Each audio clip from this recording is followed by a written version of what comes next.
In 1985, God called me to the Central African Republic to take the gospel to the unreached Bayaka Pygmy people. 3 years later, on a little stretch of border between the Central African Republic and the Republic of Congo, I met a pygmy for the first time.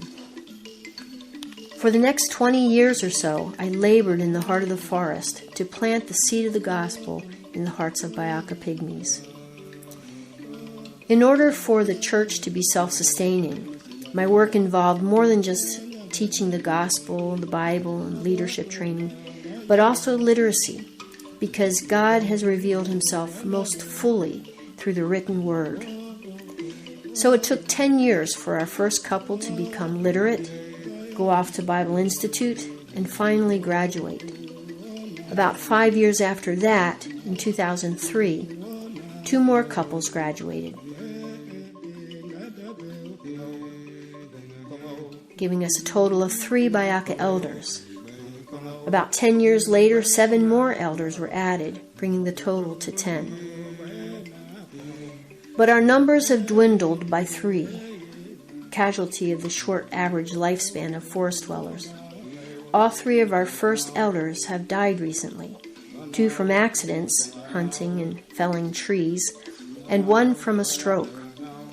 So the battle to plant a self-sustaining church in the forest continues. I'm asking God to raise up others to do battle with me through prayer and giving. First, through prayer. The most recent death, that of Pastor Babe, has been especially devastating to the Bayaka Pygmy people. Pray that one of the other leaders will rise up to pick up the mantle that Pastor Babe, a Moses-like figure among the forest people, left behind.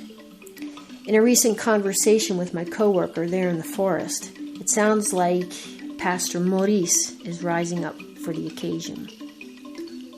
Secondly, through giving.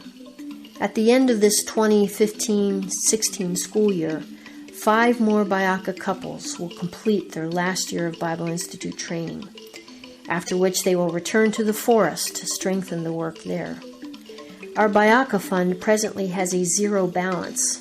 It will cost $700 per family for tuition and room and board just for this last year of training. So we need at least 5 gifts of $700. We also need help covering the costs of the Central African missionary, Pastor Ferdinand Febui, who took my place in the forest. I leave these 2 needs with you, my partners who have fought alongside me for many years, until Christ be formed in the hearts of Bayaka believers and the church be firmly established in the Central African rainforest. Thank you so much for your partnership.